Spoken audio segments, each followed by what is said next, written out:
talk to you about what makes a good website in the year 2022. Does it have lots of pages?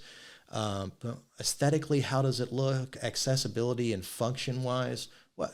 Because that's an ever changing, ever evolving medium. What does it look like today? How does that look to you and your clients? And what I'm going to go with is the basics, because that's going to work for this year and 2023 and moving forward with it.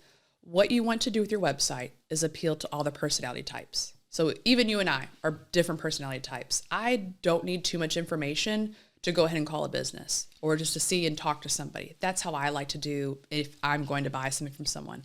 I want that physical touch with it. You might prefer to read more over what they've done, look over all of their reviews, see all of their blog posts, and kind of see, okay, what's their gallery look like? What are their before and afters? You know, what does this company mean before I call them? You might do some more research. So you're appealing to both sides. The one that needs it quick and easy to get there. So that's why your phone number is at the very top of your website. If it is not the top of your website, yell at your IT website company immediately and tell them to put your phone number on the very top of your website. How many folks are going to scroll down?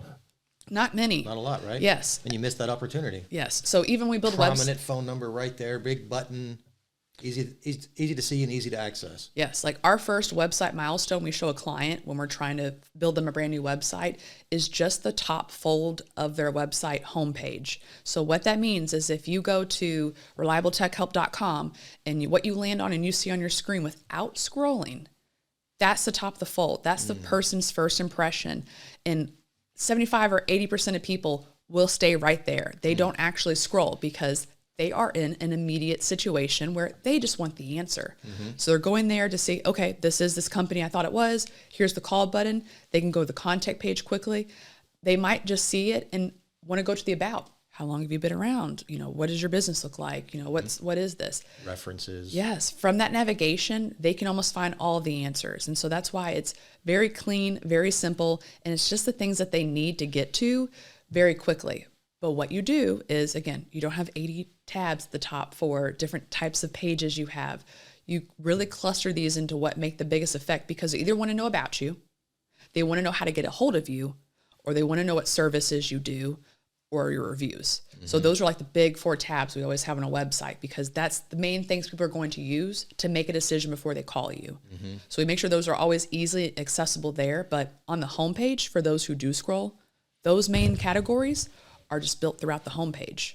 So after they go down, they're seeing your services immediately. So they can, again, see what you have. You might have the why us. So the differentiator about your business.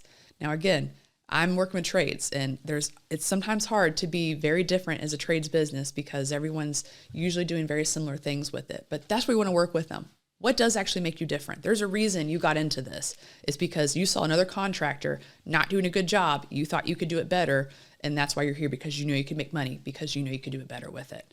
So have something for everyone. Yes. Yeah. So what are those things? You want those reviews on the homepage as well. So almost all those pages we're talking about the top to get them easy access to. But those who want to do more research, you can easily have all that information there with blog posts, with your service pages, with your before and afters, with your galleries.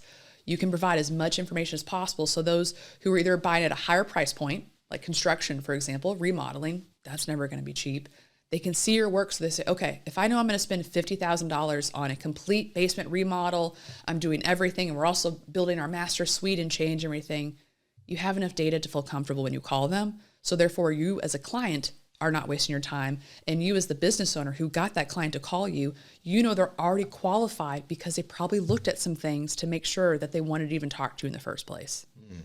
And then that kind of leads to my next question. Do you want video content, testimonial, examples of work you've done, audio clips with testimonials, fun facts, trade secrets, trade tips, you know, this is Joe the plumber's best way to keep your toilet from falling apart, or, you know, that kind of thing. So yes. I'm assuming you recommend that too, and links out to social media sites and all that, right? More content, more relevant content, more linking back and forth. All means more exposure for your website, right? Yes. The website's supposed to be the holy grail of your marketing. So it houses everything about your business. So if you're running Facebook ads or YouTube videos, they're coming back to the place that's going to house all of your information, which is why you want to own and not rent. Because again, this is housing all of your assets on it. make sure you get to keep them afterwards. But yes, one of the best things we're telling a lot of our clients to do, and it's sometimes hard because no one wants to get on camera and do video, but actually having the business owners have a very short intro video about the company. People love that stuff, don't they? People want to know who they're working with. Especially if it's locally or family owned. Yeah. You're buying from people. That's when it comes down to it.